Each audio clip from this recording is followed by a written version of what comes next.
اب میں آپ کو ایک بڑی کریٹیکل روایت سنانا چاہتا ہوں سب سے آخر میں. یہ روایت میرے لیے، انجینئر مرزا صاحب کے لیے، ان کے سب ماننے والوں کے لیے ایک مشعل راہ اور بہت بڑی نصیحت ہے. یہ صحیح سنن ابی داود کی صحیح روایت ہے، 4659 نمبر. مرزا صاحب اگر اس کے دو چار پہلی روایات بیان کرتے ہیں 4650 نمبر، 48 نمبر، تو ان کو یہ روایت بھی تو یاد رکھنی چاہیے نا، اور یہ بیان کرنی چاہیے. اس میں کیا ہے؟ عمر بن ابی قرہ رحمت اللہ علیہ تابعی بیان کرتے ہیں، حذیفہ رضی اللہ عنہ مدائن میں تھے، اور وہ ایسی باتیں جو رسول اللہ صلی اللہ علیہ وسلم نے اپنے صحابہ سے غصے میں کی ہیں وہ بھی بیان کرنا شروع کر دیتے. کچھ لوگ ان کی وہ باتیں سن کر حضرت سلمان فارسی رضی اللہ عنہ کے پاس جاتے اور ان سے پوچھتے. وہ آگے سے کہتے حذیفہ کو زیادہ پتا ہوگا. پھر وہ لوگ حضرت حذیفہ رضی اللہ تعالیٰ عنہ کی طرف واپس جاتے ہیں اور جا کر کہتے ہیں حذیفہ رضی اللہ عنہ تو نے تو ہمیں حدیث بیان کی ہے، لیکن ہم سلمان فارسی رضی اللہ عنہ کے پاس گئے ہیں، انہوں نے نہ تیری تصدیق کی ہے اور نہ تیری تکذیب کی ہے. تو پھر حذیفہ رضی اللہ تعالیٰ عنہ حضرت سلمان رضی اللہ عنہ کے پاس آ گئے اور آ کر کہتے ہیں کہ تم میری تصدیق کیوں نہیں کرتے؟ جو میں نے باتیں رسول اللہ صلی اللہ علیہ وسلم سے سنی ہیں آپ میری تصدیق کیوں نہیں کرتے؟ انہوں نے کہا حذیفہ بات یہ ہے. حضرت سلمان فرماتے ہیں کہ رسول اللہ صلی اللہ علیہ وسلم کبھی غصے میں ہوتے اور صحابہ کو غصے میں کوئی بات کر دیتے، اور کبھی راضی ہوتے اور راضی ہونے کے ساتھ کوئی بات کر سکتے. اور پھر کہنے لگے اما تنتہی، ان کلمات کو غور سے سنو، اما تنتہی. حضرت سلمان کہتے ہیں حذیفہ تو باز نہیں آئے گا. ان کا یہ قول ڈائریکٹ تو حضرت حذیفہ کے ساتھ تھا، لیکن انڈائریکٹ انجینئر مرزا صاحب اور ان کے ماننے والوں کے ساتھ ہے.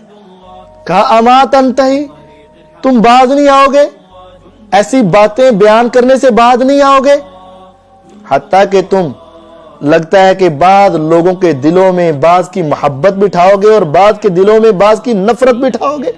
یعنی تمہارے اس عمل کی وجہ سے چار باتیں پیش آئیں گی: حب رجال و بغض رجال، بعض کی محبت دل میں پیدا ہوگی اور بعض کی نفرت، اور حتیٰ تو کیا اختلافا و فرقتن، اور لوگوں کو اختلاف میں ڈال دو گے اور فرقہ واریت میں ڈال دو گے. اور آج دیکھ لو، بعض کی محبت اگر پیدا ہو رہی ہے تو بعض صحابہ کی کتنی نفرت پیدا ہو رہی ہے. اور مرزا صاحب تو ویسے ہی معاویہ رضی سے بڑی نفرت پیدا کرتے ہیں، اور ان کے ماننے والے بھی امیر معاویہ رضی سے کتنی نفرت رکھتے ہیں، کتنی گالیاں دیتے.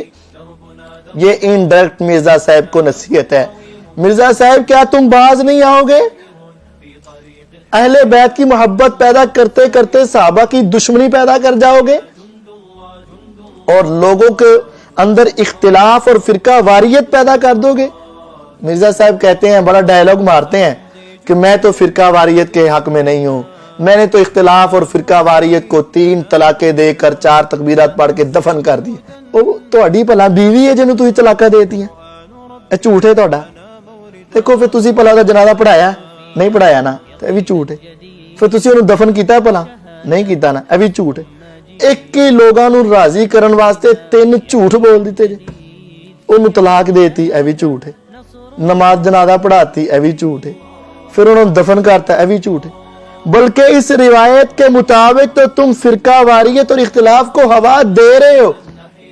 حضرت سلمان رضی اللہ عنہ فرماتے ہیں کہ تیرے اس عمل کی وجہ سے کیا پیدا ہوگی؟ فرقہ واریت اور اختلاف پیدا ہوگا. اور حضرت سلمان رضی اللہ تعالیٰ کبھی نہیں چاہتے تھے کہ ایک صحابی کی محبت پیدا کرتے کرتے دوسری کے بغض اور نفرت پیدا کر دو. وہ تو ایسا نہیں، اور وہ ان باتوں سے روک رہے تھے.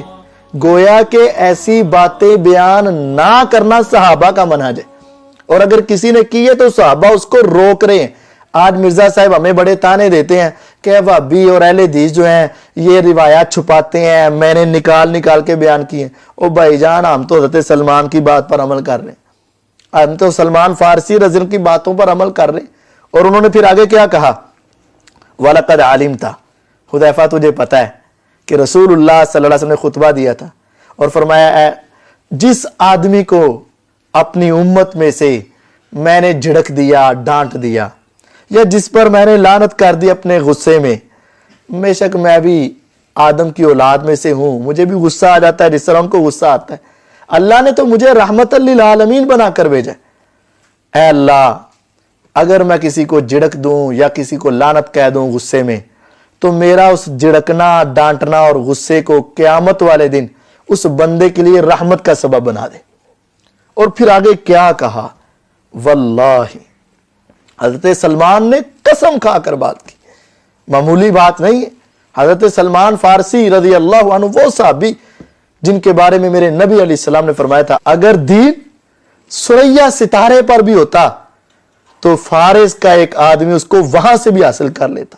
یعنی سلمان فارسی رضی اللہ عنہ وہ کہتے ہیں واللہ لتنتہین, اے حذیفہ اللہ کی قسم تم اپنے اس عمل سے ضرور بعد آ جاؤ گے, او لأکتبن الی عمر, ورنہ میں لکھ دوں گا حضرت عمر کی طرف.